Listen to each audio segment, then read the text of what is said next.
Olá, está no ar o programa Medicina em Destaque, mais uma vez aqui na TV Mar, trazendo para você convidados que possuem especialidades nas mais diversas na nossa tão querida ciência médica. Nós trazemos aqui pessoas que fazem, já digo tantas vezes, que fazem da sua vida um hino sagrado em defesa da saúde e em defesa da vida. Especialistas que vão além dos conhecimentos daquilo que é o rotineiro, né? Que é o prático, que eles adentram também na ciência. No de hoje, nós vamos ter exatamente isso. A convidada é a doutora Renata Ferraz, otorrinolaringologista e também médica do sono. Doutora Renata, que alegria tê-la aqui no nosso programa Medicina em Destaque. Prazer é todo meu, obrigada pelo convite. E graduada na UFAL? Isso. Fiz a formação na UFAL, inclusive você foi meu professor. Fiz residência médica em otorrinolaringologia em São Paulo, na Federal de São Paulo. E lá eu também tenho uma formação de otorrinopediatria, eu fiz um ano a mais para cuidar das crianças e além disso fiz a formação em medicina do sono, que na época ainda não tinha residência de medicina do sono. Aí eu fiz a formação e a prova do título em sequência. Que maravilha. E quantas residências existem no nosso país de medicina do sono? São Paulo, Belo Horizonte? Existem algumas, as principais estão em São Paulo, tanto em Ribeirão Preto, na capital acho que tem 2 ou 3. Se não me engano, em Natal tem uma formação, em Recife, então são bem pontuais os locais que fazem essa formação. Pontuando, como você disse, a otorrinolaringologia, ela envolve 3 áreas assim importantíssimas, né, do nosso organismo, né? Otorrino, Sim. laringo, né? Sim. A oto, a rino e a laringo. E a laringe, maravilha. Isso mesmo. E o que é esses 3 órgãos trabalhando em sintonia? Eu sou suspeita para falar, né? Eu escolhi a otorrino justamente por isso, lida muito com os órgãos dos sentidos, né? Então, a audição, que é a oto, a rino, que é a parte do nariz, que envolve tanto a respiração quanto a questão do olfato, e a laringo, que é a voz, né, a própria deglutição e tudo que envolve a nossa garganta. Então, é um mundo de coisas aí para a gente olhar, além do labirinto, que faz parte da orelha interna. Então, essas questões de equilíbrio, tontura, também entram na nossa área. Das 3, qual a patologia mais frequente nos ambulatórios da otorrinolaringologia? A rinite é bem frequente. Respiração, a gente acaba respirando e nunca presta muita atenção nisso. E a respiração serve para tudo, uma respiração consciente. E aí, para essa respiração ocorrer de forma consciente e plena, para a gente conseguir falar aqui, por exemplo, a gente precisa coordenar essa respiração. E tudo começa pelo nariz. Então, problemas alérgicos, inflamatórios ou até mesmo obstrutivos do nariz são muito frequentes. E, inclusive, muitas pessoas nem percebem que tem, só percebe quando tem realmente um problema. O ambulatório de otorrino, assim, aumentou assustadoramente, principalmente na pandemia, no Covid, né? Verdade, nunca fomos tão requisitados. Não só nós otorrinos, mas principalmente por essa questão tanto das infecções virais mesmo, né, os resfriados e os sintomas dessa região relacionados à infecção do Covid, quanto as consequências relacionadas ao olfato. Então, realmente retomamos, inclusive, alguns tratamentos que a gente não fazia com tanta frequência e esses estudos aí retomaram para tentar ajudar as pessoas. A exemplo? Exemplo de tratamentos antigos que foram retomados. Na verdade, a perda parcial ou total do olfato já ocorria. Tem pessoas que nascem sem esse sentido, mas tem pessoas que isso ocorre após uma infecção viral, que não necessariamente precisa ser o Covid, um resfriado comum. Só que a porcentagem era tão pequena que não era tão valorizada essa queixa. E aí essa pessoa tinha que seguir a vida com as opções que tinham, mas sempre existiu as questões de treinamento olfativo, que são inalar alguns aromas específicos para voltar a estimular o nervo olfativo e inclusive o cérebro a identificar esses aromas. Porque tudo isso a gente vai identificando no decorrer da vida, a gente forma um arsenal de aromas ali no nosso cérebro para ser identificado e no dia a dia a gente acaba reconhecendo cada aroma, né? Bom ou ruim. Quando a gente perde, se a gente não estimular de alguma forma, é como se o cérebro esquecesse dessa informação e, a partir disso, atrofia, vamos dizer assim, essa informação. E aí a gente passa a não reconhecer bem. Então, tudo que é sentido, igual a audição, por exemplo. Uma pessoa que tem uma perda auditiva relativamente moderada, por exemplo, se ela não tem estímulo, que no caso poderia ser com aparelho auditivo, para aumentar um pouquinho aí esse volume, para a pessoa que precisa de um volume maior para escutar, às vezes as células que não estão muito bem atrofiam mais rapidamente do que se elas receberem um estímulo sensitivo. No caso como sequelas da Covid, além do estímulo como tratamento, existia algum medicamento assim que poderia favorecer ou melhorar a qualidade do olfato? Existem. Não existe um protocolo fechado, amarrado, 100%, mas envolve corticoidoterapia oral, sempre sintomas de algo. Porque o que acontece no Covid? Além da parte mesmo de obstrução mecânica ali por conta de um resfriado, ocorre um acometimento do nervo. Tudo que acomete o nervo de forma inflamatória se beneficia de alguma forma do corticoide via oral, então, em geral, a gente acaba fazendo algumas outras medicações para tentar ajudar nessa parte, e o treinamento olfativo é o que mais a gente tem resposta. E é o que menos as pessoas fazem, porque é demorado e precisa ter uma certa disciplina para fazer todos os dias, de manhã e à noite, por algum período, e realmente melhora bastante. Ah, que bom. Vamos falar agora da medicina do sono, essa especialidade assim, que eu também tenho umas dúvidas, até pessoais, né? Plantão durante muito tempo e você não seguia o seu ciclo circadiano e terminei sofrendo bastante por conta disso. Hoje é proibido você tirar 48 horas de plantão, mas tirei bastantes plantões com essa carga horária. Vamos falar assim, a medicina do sono, quando é que começa essa especialidade? É interessante essa pergunta, porque os distúrbios do sono já existem há muito tempo, mas cada especialidade acabava atuando na sua área de forma muito específica, sonambulismo, apneia do sono, insônia, e enfim, os pacientes permeavam aí o especialista dessa parte e era conduzido dessa forma. A partir de então, começou a surgir, mais ou menos em 1970, no mundo, a necessidade de direcionar mais os estudos do sono, porque começou-se a entender que o sono, achava-se que você ia dormir e nada acontecia, era só um repouso, o que acontecia era durante o dia. E percebendo um pouco melhor que no sono acontecem muitas coisas metabólicas, hormonais, coisas para nos deixar ativos durante o dia.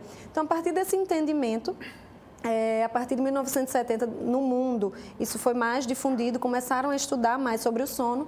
E em 2011, no Brasil, especificamente, a área de medicina do sono foi reconhecida pelo CFM e pelo Conselho Federal de Medicina como a área de atuação, ou seja... Bem recente, né? Bem recente. Por isso que muita gente ainda nem sabe que essa área existe e tem dificuldade mesmo de procurar, quando procurar um médico do sono. Enfim, então assim, de 2011 para cá, muitas pessoas que foram formadas na área de saúde não tiveram, inclusive eu, essa formação em medicina do sono na graduação. Inclusive eu fiz um mestrado sobre isso, sobre o entendimento do sono entre os estudantes de medicina hoje em dia. E de 2011 para cá, essa área de atuação, você precisaria de uma especialidade afim, ou seja, que já lida com alguns distúrbios do sono, sendo elas otorrino, pneumologista, neurologista, psiquiatra, são os principais. Os pediatras fazem uma formação mais específica nas crianças. E, a partir dessa especialização, você faria uma residência de mais um ano em medicina do sono. Na época que eu fiz, ainda não existia residência, mas a gente fazia uma formação em medicina do sono, que era um curso que envolvia parte prática e teórica. E, a partir disso, você, enfim, faria a prova do título, que foi, no caso, a minha formação. Então, é algo muito recente, que os próprios profissionais de saúde ainda estão se inteirando de alguns conteúdos nessa parte, e a população, principalmente. Então, cada vez mais a gente está tendo mais acesso a essas informações. Sobre essa área do sono, no ambulatório, em termos assim, de propedêutica, no anamnese, o que é que o profissional vai colher desse seu paciente? Isso é bom porque você falou sobre a sua tese e que pouca gente conhece o próprio sono. É verdade. Né? E principalmente os estudantes de medicina. São 10 mil horas de aulas, além dos horários noturnos. Eu acompanho, né, ensino, fiz um cálculo aí de uns mais de 30 mil ex-alunos, além de outros cursos fora e etc. Tal. Então, a gente vê também alunos que estão presentes, mas estão dormindo na sala de aula. Né? Sim. Então, na anamnese, o que é que se pergunta? Depois, a questão da propedêutica, outros exames complementares que são solicitados na medicina nessa área, né? Nessa área. As principais queixas que chegam no ambulatório de medicina do sono são insônia, que é a mais prevalente, né? Porém, nem sempre ela chega para o médico do sono, porque o paciente com insônia, às vezes ele já toma medicação por conta, ou já passa com outro especialista que o trata. Então, é a que é mais prevalente, mas nem sempre é o mais prevalente no ambulatório. O que chega mais predominantemente é a apneia do sono. Então, pensando nesses dois pilares, e a partir de identificado o incômodo do paciente com o sono, a gente sempre tenta entender, por exemplo, um paciente que chega com insônia. E ele, não durmo de jeito nenhum. Então, a partir disso, eu vou tentando entender se isso ocorre toda noite, se a dificuldade é para iniciar, manter o sono, ou se acorda muito cedo, ou se há um desajuste de ritmo circadiano que dá a sensação de insônia, porque o ciclo de sono da pessoa não está encaixado no que é socialmente esperado para isso. A partir disso, é muito importante a gente perguntar sobre a rotina. Então, assim, que horas acorda, depois o que é que faz, come, faz exercício, que horas cada coisa ocorre, que horas vai deitar para dormir. Então, rotina, muitas pessoas acham ruim, né? A gente acha ruim em geral, mas para o sono ela é essencial. Porque nesse reloginho biológico do ciclo circadiano, o cérebro entende muito mais facilmente quando a gente dorme e acorda em horários parecidos. Então, isso ocorre de forma meio que automática. Se a gente, cada dia, tem uma rotina diferente, a chance de ter problemas com sono é maior. Então, pessoas que têm mais autonomia, pessoas de pós-pandemia, principalmente, home office, pessoas aposentadas que perdem de alguma forma a sua rotina, acabam tendo mais chance de ter problemas com sono. Então, no geral, a anamnese envolve a queixa, o entendimento melhor dela. Eu sempre acrescento questões respiratórias, se a pessoa respira bem, se tem refluxo, que pode contribuir para queixas principalmente de apneia. E essa questão da rotina. A partir disso, a gente faz um exame físico e tenta identificar que fatores, independente dos exames, a gente já pode atuar. Porque na rotina eu já posso identificar algumas questões, já posso levar isso para o paciente e ele já sair dali com alguma recomendação, não necessariamente de receita, de prescrição médica. Né? Dentro da fisiologia do sono, assim, você falou que durante o sono você faz muitas coisas, muitas atividades, inclusive também o nosso organismo tem respostas endócrinas, né, e assim por diante. Assim, dentro da fisiologia, o normal, né, como é que acontece o sono e o normal em carga em termos de horas para você dormir? É interessante essa pergunta, porque as 8 horas de sono permeiam aí nessa informação. Então, tem até pessoas que não têm problemas com sono, mas que não dormem 8 horas e acham que isso é um problema. Então, na verdade, os estudos mostram que a maioria das pessoas precisam de mais ou menos 8 horas de sono para se sentir recuperado no outro dia. Isso pode variar com o passar dos anos.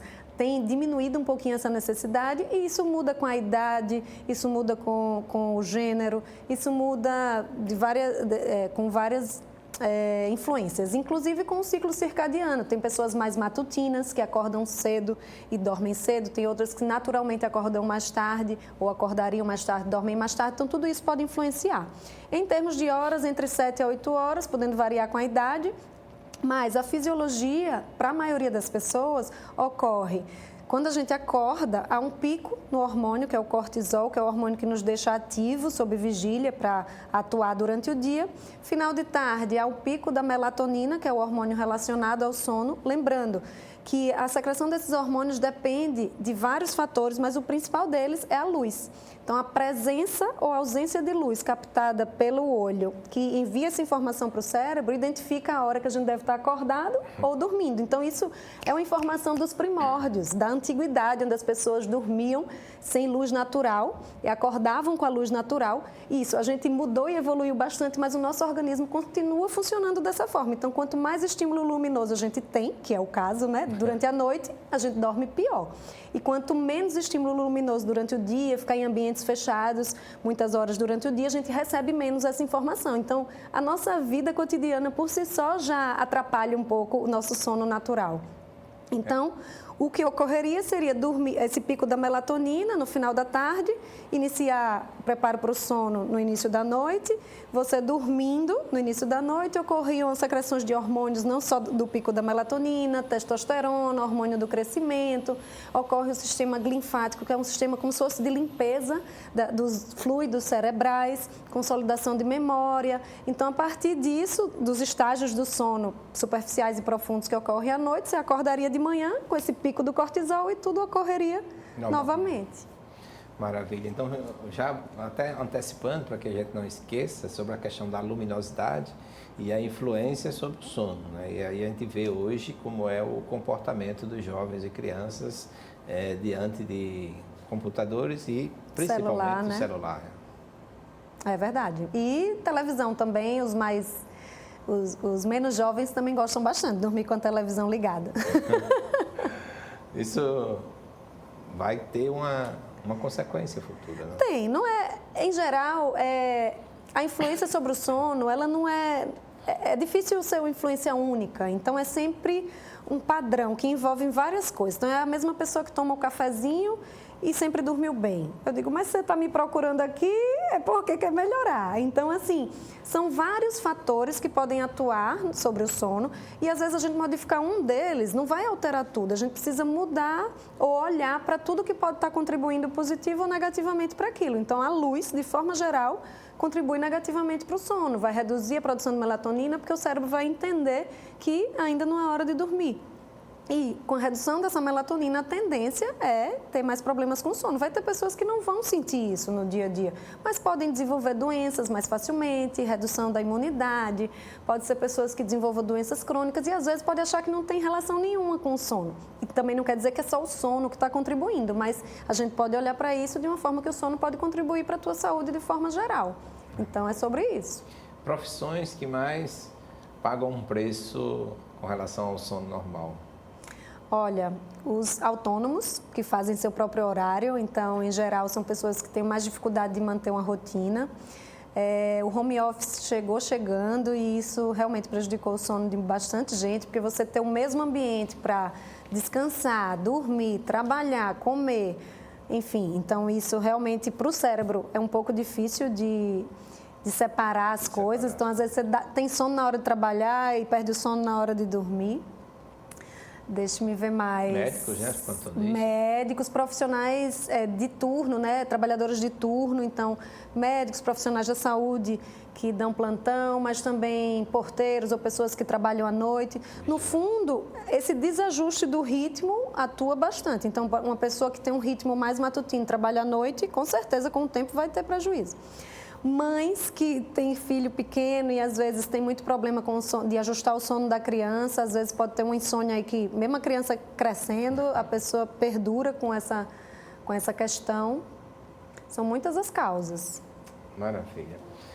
Vamos passar algumas fotos aí e a gente vai comentando, você vai comentando e se houver alguns questionamentos, nós faremos. Esse aí, um casal, né?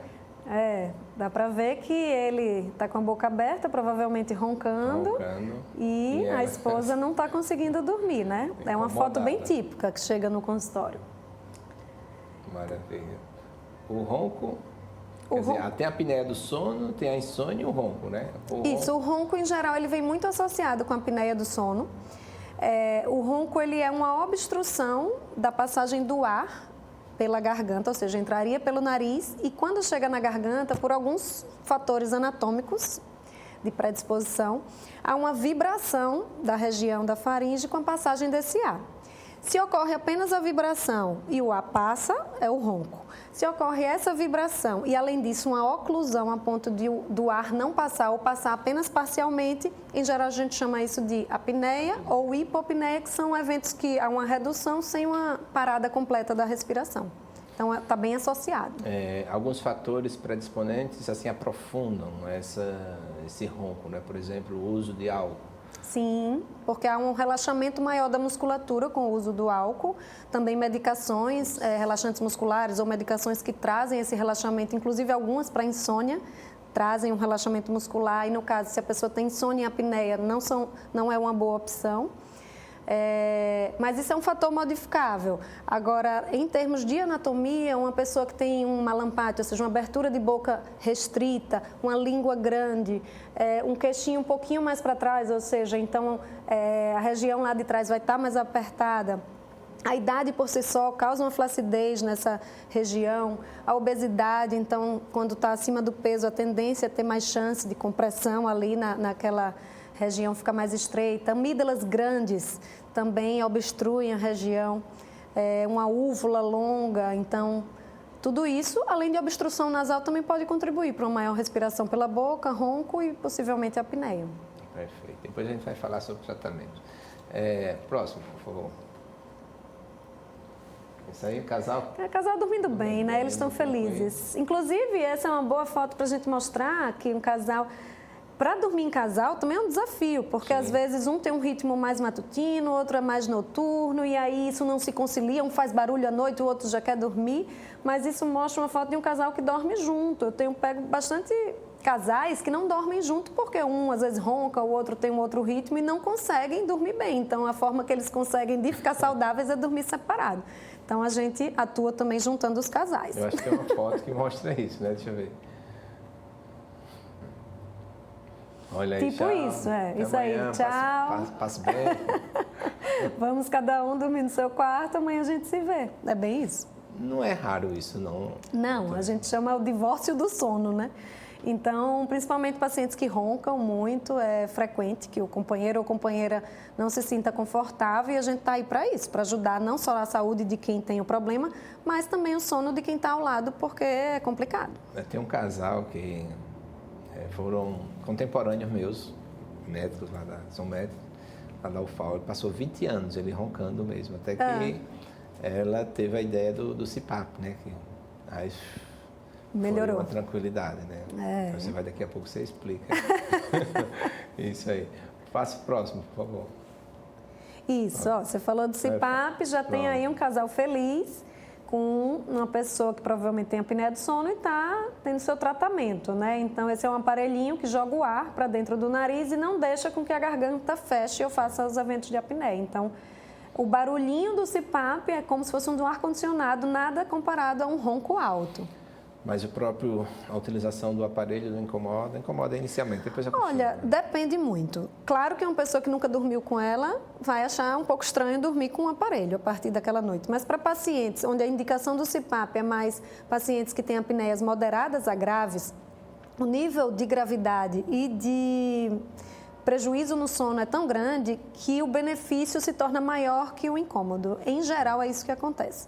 Então, assim, realmente é diferente, tem toda uma logística, botar máscara, posição, então você passa a ter que ter outros cuidados, mas quando a pessoa passa a dormir melhor, aprofundar melhor o sono e no outro dia se sentir bem, isso por si só a pessoa já vai se adaptando e se acostuma. Que caminhos para colocar um CPAP? Eu vejo alguns telespectadores estão assistindo agora e estão vendo e diz, poxa, meu marido você ronca que só e vice-versa, etc. Que caminhos? Procura o médico do sono, a médica do sono, né? E só eles que colocam, porque às vezes pode ter algum curioso ou curiosa que queira fazer isso e você tem que fazer ajustes, né? O ideal é passar sim numa avaliação, idealmente com o médico do sono, mas caso não seja o médico do sono, a gente precisa primeiro fazer o diagnóstico.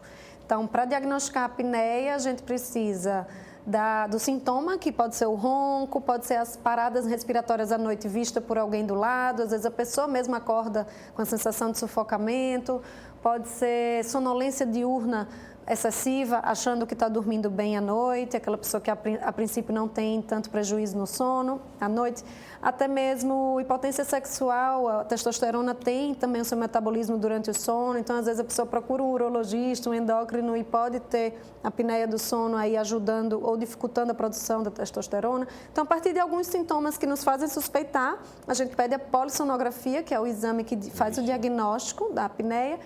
Fazendo o diagnóstico, avaliando a anatomia de cada um é de um jeito, então a gente vê, em casos moderados a graves em geral, o CPAP é a melhor opção. Então, existem outros especialistas, cardiologista, por exemplo, que acaba tendo muito paciente com necessidade de CPAP, mas o ideal é ter esse entendimento de quando indicar e como acompanhar. O fisioterapeuta está muito junto com a gente da medicina do sono também nesse acompanhamento, porque é um aparelho respiratório, né? Então, a gente precisa muito deles.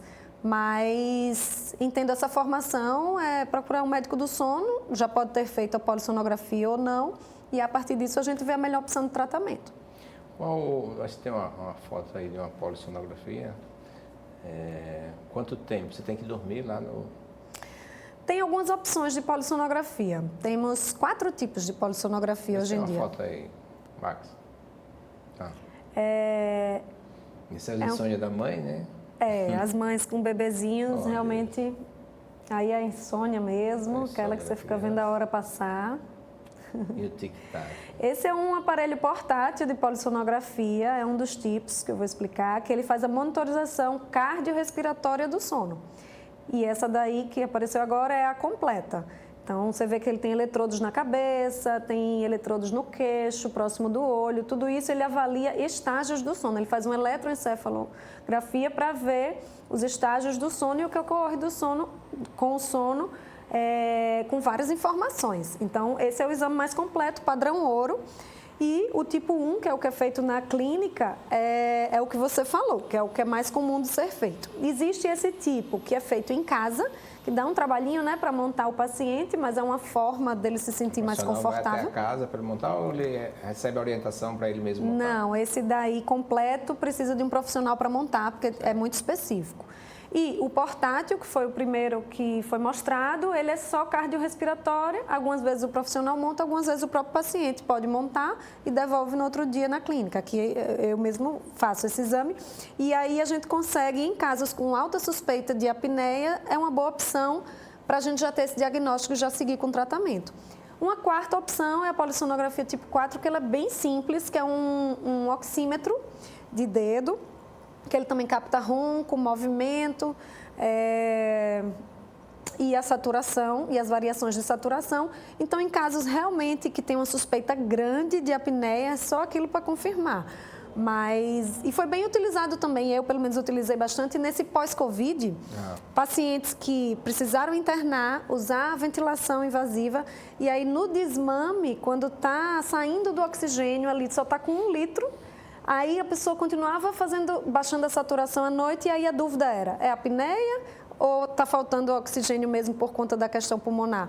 Então, às vezes a gente fazia o exame e isso ajudava a diferenciar e realmente, em geral, era apneia. Só que dava medo do profissional tirar com a pessoa desaturando à noite. Então, isso ocorre. O paciente que tem apneia desatura muito à noite. Maravilha. Então, é todo um sistema, fosse um holter, né? Tipo isso. Tipo um holter você faz, etc. É um exame bem completo. E, assim, até os pacientes perguntam, mas eu não vou dormir bem, como é que vai medir? Então, assim, realmente hoje é a opção que a gente tem, por mais que você me diga o que você sente, eu não tenho como avaliar se eu não tiver um dado me mostrando isso. Por pior que a pessoa durma, principalmente os pacientes de apneia, às vezes ele diz, como? Se eu não dormir nada, tem aí. Então, assim, às vezes a pessoa dorme mal e faz apneia. E eu digo, se você tivesse dormido melhor, você teria feito mais apneias. Não tem como fazer menos do que o que está aqui. Então, assim, em geral, ele pode subestimar os dados, mas superestimar não é real. Então, a partir disso, a gente consegue, na maioria dos casos, dar o diagnóstico. Na polissonografia, você capta também alguns pesadelos, alguns sonhos, assim, muita movimentação do paciente. De onde nascem os sonhos e esses pesadelos? Assim? É interessante, porque os sonhos e pesadelos é algo tão subjetivo que quem vive ele mesmo é quem está dormindo, né? A gente não tem um método que identifique o sonho ou o pesadelo. Mas a gente sabe que eles ocorrem no sono REM, que é o sono mais profundo, onde ocorre uma praticamente paralisia da musculatura, é aquele sono que a gente está totalmente imóvel, que é difícil de ser acordado nesse estágio. Os olhos movimentam-se rapidamente, por isso esse nome REM, que é de movimento rápido dos olhos em inglês. E é o momento de maior atividade cerebral durante o sono, tão grande, quase igual a quando a gente está acordado. Então, ele é um sono que a gente chama paradoxal. Ao mesmo tempo que você está bem profundo e quase sem se mexer, seu cérebro está na atividade bombando ali, quase como se estivesse acordado, e aquilo gera sonhos. Aquilo também, de alguma forma, está gerando conteúdo para a tua mente atuar nos sonhos, sentir, correr, virar, e até os olhos seguem um pouco essa sensação. Tanto é que a gente acorda como se tivesse vivido aquilo, muitas vezes, né? Então, é bem real. Então, pensando que o sonho ocorre no sono REM, uma pessoa que dorme pouco, ela faz menos sono REM, até porque esse sono ele ocorre mais na segunda metade da noite e ele é também mais duradouro nesse período. Então, quem dorme poucas horas faz menos sono REM. E uma pessoa que dorme mal, então quem faz apneia, ela acaba superficializando o sono, ou seja, a pessoa dorme, relaxa. Quando relaxa, para de respirar, aí o cérebro dá uma cutucada, acorda para voltar a respirar. Quando volta a respirar, o coração, o pulmão, está tudo ali tentando compensar a parada. Aí a pessoa retoma, aí relaxa de novo, parou de novo. Isso ocorre várias vezes durante a noite e acaba que a pessoa não aprofunda muito bem o sono e por isso que dá sonolência no outro dia, às vezes até aumentando o risco de acidentes, de dormir num carro, num trabalho, numa situação mais complexa. Então, assim, os estudos que envolvem sonhos, em geral, envolvem a percepção do paciente, então depende um pouco dessa informação do paciente, mas em geral a polissonografia identificaria o sono REM, o estágio do sono e o que ocorre nesse estágio durante essa noite de sono. Então, são informações complementares. Maravilha. Em termos de orientação, de higiene do sono, né? Eu quero dormir bem. Isso até me inquieta também, que eu não durmo, por exemplo, 3, 4 horas por dia, mas eu tenho que fazer a siesta. Quando eu faço a siesta, ou seja, almoço e tiro aquele soninho, 15 minutos, eu entro em alfa, vou menú, 15 minutos, deu nada, eu acordo. Certo. Pronto, à noite estou tranquilo. Tá? Então, é um caso a ser estudado. Vamos estudar esse caso. Preciso organizar mais, dormir mais, até porque não tem... para que estar tanto tempo acordado assim, né? Muitas atividades, reduz as atividades. Como você era plantonista, trabalha aqui, ali, acolá, você precisava desse tempo. Mas agora, já as atividades estão mais suaves. Né? A higiene do sono, ela envolve orientações de forma geral, que envolve até um pouco do que a gente já conversou aqui, do que pode beneficiar ou prejudicar o sono. E o entendimento de como você funciona. Então, por exemplo, se você é uma pessoa mais noturna, aquela que se decorda, vai dormir tarde e no outro dia gostaria de acordar tarde, essas pessoas, se elas precisam acordar cedo, se elas não tiverem uma disciplina de tentar diminuir o estímulo à noite e ter essa disciplina de acordar cedo de manhã, ela realmente vai ser uma pessoa que vai ter insônia, não tem outro caminho. Então, a princípio, quando a gente fala de higiene do sono, são mudanças na rotina, de forma geral, que podem ajudar a induzir o sono. Então, uma delas envolve ritmo circadiano. Então, como a gente falou, rotina do dia ajuda à noite. Então, uma pessoa que, em geral, não tem horários e não come bem, ela, em geral, é uma pessoa que tende a ter problemas com sono também. Então, dormir e acordar em horários regulares é uma orientação que a gente dá e que ajuda bastante na maioria das pessoas. Evitar estímulos durante a noite, ou seja, teoricamente, como a gente falou, vai baixando a luz, o sol vai embora e, teoricamente, a gente já teria que estar começando a se preparar de alguma forma para o sono. Isso envolveria diminuir estímulos, como exercício físico, se possível, fazer mais cedo, evitar alimentos ou bebidas estimulantes que contenham cafeína, ou, além disso, evitar a iluminação, muita iluminação, então reduzir, botar luz mais amarela, uma luz que dê menos estímulo, evitar celular, computador na cama. A cor da luz também influencia? Influencia. Então, por exemplo, a luz de LED, ele é um conjunto de feixes de luz e a feixe de luz azul é a que realmente inibe mais a melatonina. Então, os feixes de luz amarela, em geral, se elas forem uma luz mais baixa, diminuiria menos, o estímulo seria menor. Então, o feixe de luz azul é o que mais a gente orienta que evite. E o LED tem bastante dele. Interessante. Realmente, organizar o quarto para ser um ambiente relaxante, a gente acha que não influencia. Mas, por exemplo, você entra num ambiente barulhento, as pessoas estressadas e tudo, você já começa a ficar também meio ansioso. Você entra num ambiente calmo, com um cheirinho agradável, musiquinha baixa, você já vai relaxando. A mesma coisa com o quarto. Então, assim, se o quarto puder ter coisas que te tragam essa sensação, você passa a associar esse ambiente a isso e aí você entra e já vai relaxando. Porque tem gente que tem tanta insônia que começa a associar o quarto a um lugar ruim, de sofrimento. Eu estou ali sofrendo e não durmo, entendeu? Então, assim, ter essa questão de reduzir a luminosidade, aromas, ou seja, aromaterapia, aqueles incensos óleos essenciais relaxantes são uma boa opção.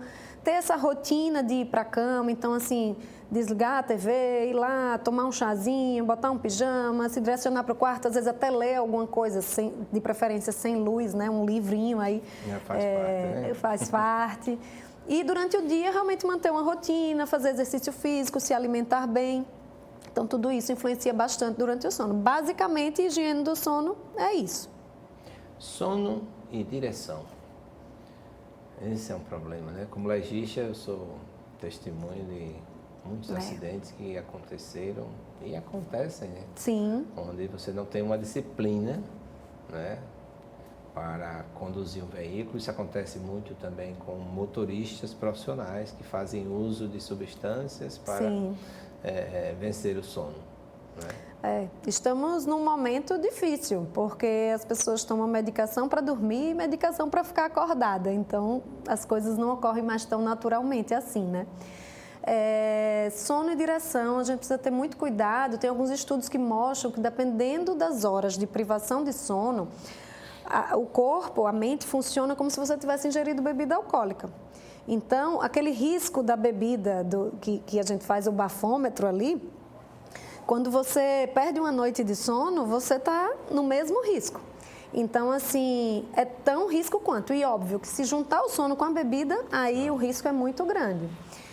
E, enfim, então a gente vê muitas situações de pessoas que sofrem acidentes. E quando a gente fala em acidente, nem sempre é só a pessoa que está com sono dirigindo. Pode envolver as pessoas que podem estar naquele transporte junto com ela e uma outra pessoa que está num outro carro que não tinha nada a ver com a história pode sofrer a consequência disso. Então, quando a gente pensa, quando um paciente chega dizendo que dormiu na direção, isso para mim é um alerta de gravidade máxima. Eu preciso fazer alguma coisa para evitar uma outra situação que envolva uma fatalidade. Então, eu me preocupo bastante com esses casos, mas que a gente, se alguém está ali me procurando, então é porque a tendência é a gente seguir por um caminho de ajudar. No exterior, nos Estados Unidos, mas aqui no Brasil já está sendo mais frequente, em exames de renovação de carteira, principalmente eu acho que é D e E, aquelas de caminhão, de ônibus, já está sendo exigido por alguns profissionais polissonografia em pacientes com risco para apneia, assim, que a gente identifica, que o profissional acaba identificando esse risco, acaba mandando. Eu tenho visto alguns pacientes virem para avaliação. Então, isso é bom, porque já estão pensando nisso aí. Eletroencefalograma, eu trabalho numa empresa que é rotina. Tem muito motorista, né? Tem 60, 70 carretas lá e pede todo o eletroencefalo. O eletroencefalograma, né? Pronto, às vezes então... você tem uma propensão, uma possibilidade de ter uma crise convulsiva. Sim, sim. E aí, pronto, então é como se fosse isso, só que acrescentou a avaliação da apneia do sono. Um eletroencefalo com avaliação cardiorrespiratória é a polissono, ou uma polissono portátil cardiorrespiratória com avaliação de um médico dando um laudo, se for o caso, ou encaminhando para o tratamento. Às vezes tem paciente que não consegue renovar a carteira. E acidentes de trabalho também, né? Dependendo se a pessoa trabalha com máquinas, com coisas, se tiver também ali com privação de sono, a tendência de ocorrer um acidente é bem maior. Então, realmente precisa ter bastante cuidado. Isso chama também muita atenção na atividade médica, né? O plantonista. Muitas vezes ele está ali com um nível de sono profundo, lutando, e chega um paciente e às vezes ele quer fazer, está habilitado, mas pode ter o erro, a chance do erro é maior. A gente fica cansado, perde a atenção, memória, a rapidez, a agilidade na condução. Então, tudo fica mais lento. Você não está no seu melhor ali para fazer algo. Por você, muito menos, e muito menos por ninguém. Então, é difícil. Muitas especialidades por cirurgião plástico, alguém que faz as cirurgias meio... delicadas, né? Detalhadas, né? São orientados até nem ter relações sexuais, né? Na véspera da cirurgia para manter aquele tempo. Cirurgias que demoram 8, 10, 12 horas, né? Sim, questões sim. de transplante, essas coisas. Então, você tem que estar verdade. vigil, né? O tempo todo para evitar um deslize ou qualquer um... Até mesmo, você falou disso da relação sexual, também bebida alcoólica. Na noite anterior também deixa um pouquinho tremendo a mão no dia seguinte. Eu também sou cirurgiã, então tem medidas que são interessantes, que contribuem. Cafeína de manhã, se tomar muito, pode também dar um tremorzinho essencial, que na hora do procedimento que você vê que interfere. No dia a dia não, mas para procedimentos delicados é interessante ter todo esse entendimento, essa rotina. Então, sono você tem que adequar, ter rotina, qualidade de vida, né? Do jeito que você faz a sua rotina do dia a dia, vou caminhar tanto, vou trabalhar tanto, etc. Escolha incluir o sono. É porque, às vezes, as pessoas acham que está desvinculada a rotina do dia, do sono da noite, e a gente esquece também que a nossa mente, ela funciona sob estímulos luminosos ou coisas que a gente faz durante o dia. Então, assim, diferente do computador que a gente baixa lá e desliga, a cabeça não desliga necessariamente quando a gente quer. Então, vão ter pessoas que até desligam mais fácil, mas vão ter outras que precisam de todo um processo de desaceleração daquele dia e da mente, né? Ou seja, diminuir estímulos e ir aquietando. Tem gente que é mais ansioso, então precisa realmente desacelerar mais cedo, começar a não levar problemas para a cama, tipo assim, levar preocupações do dia seguinte, porque senão você só fica dormindo pensando naquilo. Ou seja, você trabalhou de dia e vai trabalhar de noite, mas não conseguiu descansar. Então, a tendência é a gente realmente tentar adequar melhor o dia de forma mais saudável possível, entendendo como cada um funciona, por isso que é tão específica. A gente dá orientações gerais, mas dentro de uma lista de higiene do sono, eu vou entender a sua rotina e vou enfatizar alguns pontos que eu vou dizer, olha, eu acho que você poderia ir por esse caminho, fazer isso, vamos tentar. Eu sozinha, como médica do sono, não faço ninguém dormir, mas se o paciente está ali aberto a melhorar realmente, a gente pode ir acordando algumas questões e ir seguindo junto. E a tendência é melhorar. Mas eu sozinha realmente não consigo não fazer milagre ainda. E nesse desligar, né? Como fazer que ter um sono de criança, né? A criança está bem, dorme ali onde está, né? E tem pessoas adultas que ainda têm esse hábito, né? Isso é bom. Olha, as crianças têm piorado um pouco a qualidade do sono, viu? A gente vai evoluindo e as crianças também, com tantos estímulos, e também crianças sofrem muita influência ambiental da casa, né? Então, dependendo de como está ali os pais, da rotina, das coisas, acabam sofrendo bastante influência, as crianças estão mais ansiosas, passaram aí pela pandemia, então, assim, realmente mudou um pouco. Mas, com certeza, uma criança que dorme bem é invejável, né? A gente vê aquele sono ali profundo. Em geral, as crianças, elas fazem mais mesmo sono profundo. Em geral, dormem mais horas, fazem mais sono REM, porque elas estão nesse momento de crescimento, desenvolvimento cerebral. Então, elas precisam mais desse sono profundo. E, com o passar do tempo, quando a gente olha mesmo para essas crianças, a intenção é a gente adequar, até para as crianças mesmo, a rotina de higiene do sono, e lembrar que o adulto precisa também. Então, é todo um processo que você vai realmente desacelerando. Não tem um método de desligar, além de algumas medicações, né? Que, inclusive, não sei se você viu reportagens recentes, inclusive sobre o Zolpidem, que é uma dessas medicações que atuam desligando o cérebro. Para algumas pessoas funcionam, mas para outras trazem problemas, porque você saiu do acordado para o dormindo e aí, nesse meio tempo, você pode ter alucinação, sonambulismo e sonhos vívidos, e aí tem gente que não desliga tão fácil assim. Então, assim, é todo um processo. O organismo, ele tem essa forma de funcionar. Então, a gente precisa respeitar também um pouquinho isso e não querer só atuar com rapidez, agilidade, medicação. Pode atuar e muitas vezes a pessoa precisa da medicação, mas a gente não pode esquecer de olhar o que está por trás, porque senão eu não vou conseguir tirar nunca essa pessoa da medicação. Então, a intenção é dar substrato para ela mesmo, mais para frente, conseguir fazer as coisas sem necessariamente a medicação ou com o mínimo possível. Você falou, e é uma coisa assim que eu não pude acompanhar especialidades com relação à pediatria. Eu posso dizer, como legista, uma das coisas que me faz sofrer, na verdade, quando você faz uma perícia numa criança, etc., para um acidente fatal, uma violência doméstica, alguma coisa assim. Mas seria bom que você trabalhasse mais aqui nesse programa que tem esse propósito, tem mães que nos acompanham, sobre o respeito ao sono da criança, né? Porque muitas vezes você está em casa e, de repente, chega visitas, bota o som, começa a bebedeira e a criança fica ali junta, né, passando por todo esse momento que não é o momento dele, né? Ele fica desambientado e sem ter direito ao seu sono, né? É verdade. E dependendo da idade da criança, a referência é muito os pais, né? A casa. Então, às vezes, os pais, coitados também, que às vezes não tem muito tempo que sobra durante o dia, mas às vezes a criança quer apenas acompanhar os pais. Então, são pais que às vezes demoram a dormir, fazem muito barulho, ou enfim, a rotina da casa ocorre estendendo muito, adentrando muito à noite, a criança quer acompanhar. Então, às vezes, aquela criança você botou para dormir, ela acorda, ela chora, ela fica demandando a sua atenção, porque realmente ela gostaria de estar com você.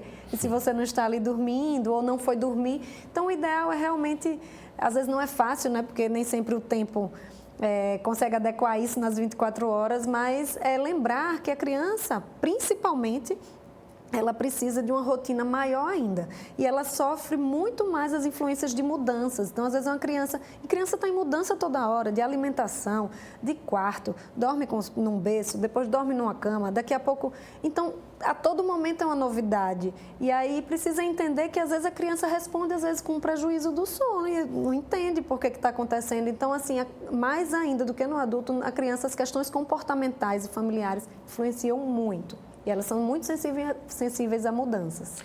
Uma das coisas principais são os pais que têm o hábito de botar a criança para dormir entre os dois.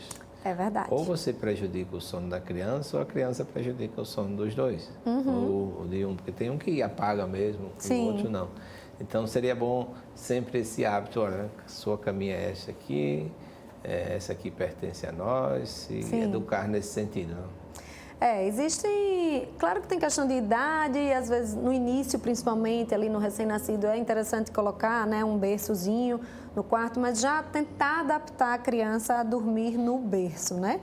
Inicialmente, e depois realmente ter essa independência. Depois que cria essa conexão de dormir junto, é muito mais difícil separar. É possível também, mas exige muito mais persistência e ali dedicação, porque a criança se sente mais confortável, mais protegido junto dos pais. É natural, a cama do pai e da mãe são as melhores. Então, a criança quer sempre estar lá. Mas é toda uma questão educacional mesmo e comportamental, que às vezes não é fácil e às vezes aquele casal não tem opção, porque às vezes nem o casal dorme também, fica indo lá no berço e volta. Então também, assim, a gente sabe o que é ideal e tem o que dá para fazer. Tem coisa que eu oriento e que naquele contexto a pessoa não consegue botar em prática, tudo bem, mas aí você também já tem noção de que aquilo está prejudicando de alguma forma. Não precisa também sofrer por isso, mas sabe que enquanto estiver assim, infelizmente não vai ocorrer da melhor forma. Mas cada caso é um caso mesmo. E é um período difícil. Ainda tem uma TV dentro do quarto, né? Pronto, aí desregula tudo. Muito bem. Quantos profissionais hoje? Vocês têm associação de médicos? Temos. Tem a Associação Brasileira, inclusive vai ocorrer agora o congresso. Esse ano, infelizmente, eu não vou, mas em geral eu estou sempre lá. Eu faço parte da Regional Alagoas, eu sou vice-presidente. Tem a Lívia de Itaí, que é neuro, que é a presidente. Sei. Temos uma odonto, com formação também em sono, que ela também está junto com a gente. Como é o nome dela? A Tassiana, então somos nós três, principalmente. Está entrando uma odonto nova agora, a Alicia. Então, assim, cada vez mais com a divulgação maior, com maiores conhecimentos, mais formação, tem mais profissionais adentrando essa área e tem espaço para todo mundo. O importante é o paciente ficar bem. Então, são poucos mesmo os profissionais, principalmente aqui em Maceió. Até porque insônia e roncos é o que não falta. Né? É o que não falta, tem paciente para todo mundo. E tem poucos profissionais. Mas a intenção é justamente essa, a gente trazer informações e você, por exemplo, se tiver um paciente que ronca enfim, dentro disso que eu falei aqui, você achar que ele tem indicação de apneia, de fazer polissonografia, você pode pedir a polissonografia e manda para o médico do sono, ele já vai orientado, já vai pronto, ou você já dá algumas orientações de higiene do sono. Então, assim, tem coisas que o médico generalista pode fazer e o profissional de saúde, de forma geral, pode orientar, porque qualquer área vai se beneficiar de um paciente que dorme bem. E lembrando que, além das diversas áreas médicas que atuam como médicos do sono, existem outras áreas dentro áreas da saúde que atuam nisso. Então, assim, eu falei da odonto, né, do sono. Em geral, atua mais nas questões de apneia do sono, como um aparelhinho. Eu não sei se eu trouxe uma foto aí, mas um aparelhinho que bota na boca e que traz um pouquinho mais o queixo para frente e aumenta mais o espaço lá atrás na garganta para evitar o ronco. Fisioterapeuta atua muito nessa questão de adaptação de aparelhos respiratórios. Tem fonoaudiólogos que trabalham a questão muscular da garganta, também ajudando a evitar ou tratando a apneia. Existe também, atualmente, no último congresso, entrou também nutricionistas do sono, da parte de crononutrição, então tem todo um estudo aí dessa parte. Interessante. Educadores físicos, então assim, é um mundo. O congresso é a coisa mais linda, eu amo. Tem pessoas que têm o hábito de almoçar quando vai dormir, né? Não, é confuso. É um feijão com arroz, carne... Isso, e à noite come, ou às vezes trabalha o dia inteiro, vai chegar, vai só comer à noite, e aí vai querer dormir, e aí realmente dorme mal, aumenta refluxo, enfim, bagunça tudo. Então, assim, tem várias áreas da saúde que também podem atuar ou já atuam na área do sono. Então, nós somos realmente multiprofissionais e multiespecialidade, porque o sono é para todo mundo, não é direcionado para uma área específica.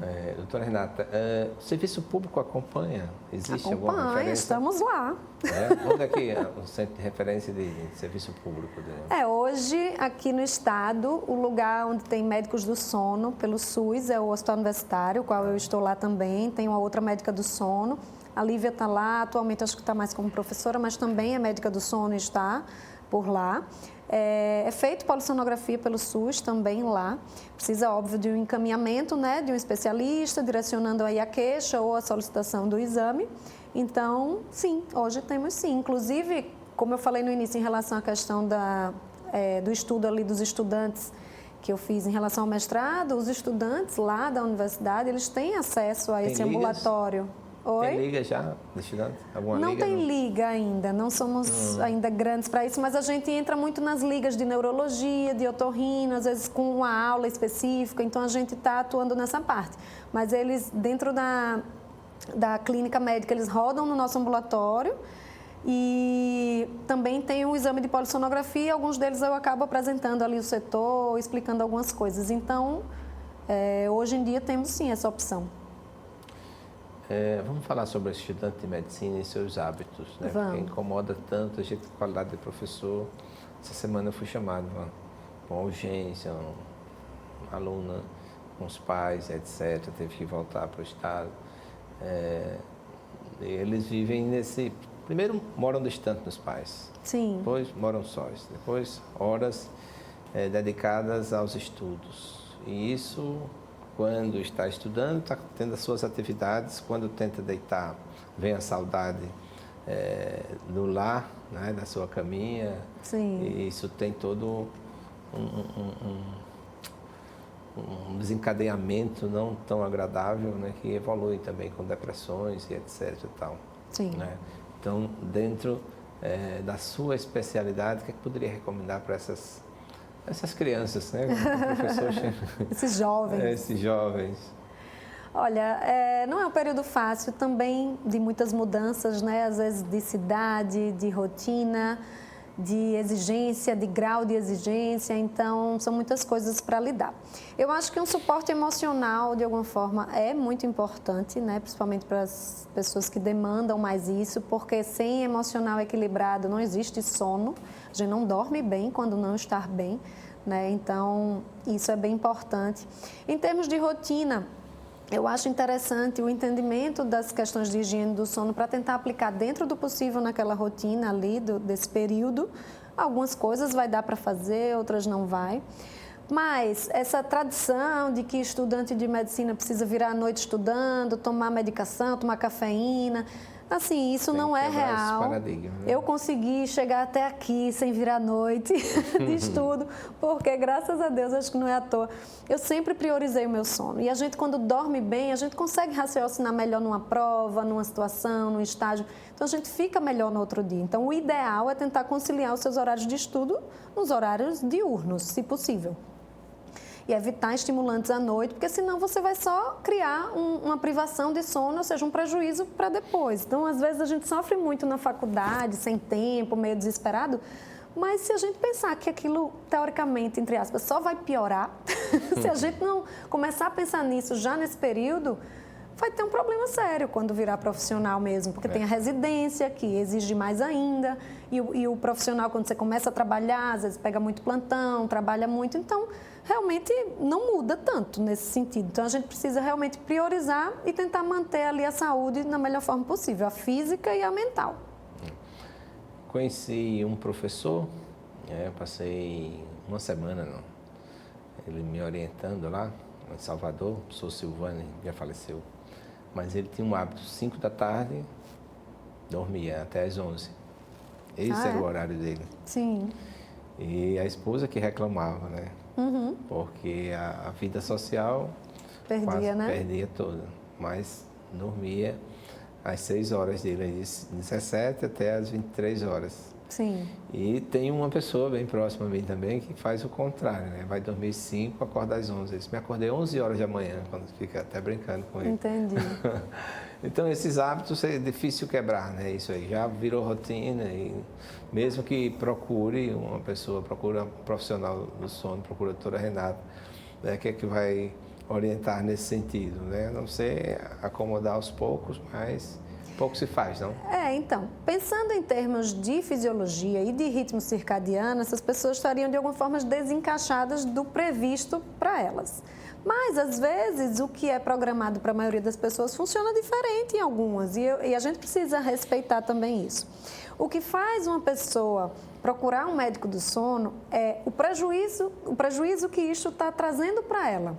Então, se tem uma pessoa, eu não estou aqui orientando ninguém a dormir só de dia, nem, eu só estou dizendo que o que traz a pessoa com incômodo é ou alguém próximo que está com incômodo ou a própria pessoa que está sentindo que não está legal. Então, assim, se a pessoa dorme uma quantidade de horas necessária, mesmo que seja num ritmo diferente da maioria, e isso não está trazendo prejuízo físico, mental nem de saúde, a princípio até então não é um problema. Continue. A partir do momento que isso começa a trazer algum prejuízo, que pode incluir às vezes doenças ou coisas afins que, por exemplo, uma pressão alta, que é super comum a partir de certa idade e que tem contribuição direta de apneia do sono ou de prejuízos com o sono, por exemplo. E às vezes a pessoa nem pensa nisso. Então, às vezes, dentro daquela investigação, vai precisar olhar o sono. E aí, quando começa a trazer algum prejuízo, é o momento de atuar. Mas, claro que a pessoa precisa querer mudar, né? Não adianta eu querer mudar a rotina daquela pessoa. Ela só vai se motivar para mudar se ela sentir que aquilo vai trazer benefício. Ela não vai mudar só porque eu estou dizendo que precisa, né? Eita. Tem mais alguma foto, Max? Não tem mais fotos, assim, a gente... Não tem foto, mas eu queria até falar... Tem uma aí, essa é do ciclo. Isso, foi ótimo, porque esse ciclo aí é o reloginho da gente, né, que acorda, teoricamente é 6 da manhã, tem a melatonina para de ser produzida, o cortisol aumenta, aí meio-dia. Isso tudo, os sistemas são regulados também por essas secreções de hormônios e neurotransmissores, onde, por exemplo, o intestino... E o sistema urinário funcionam menos à noite do que de dia, então há toda uma regulação para deixar alguns sistemas funcionantes ou menos funcionantes dependendo da necessidade do organismo. Então, isso tudo é muito orquestrado e um sono ou um ritmo circadiano organizado, ele vai te ajudar também nessa organização.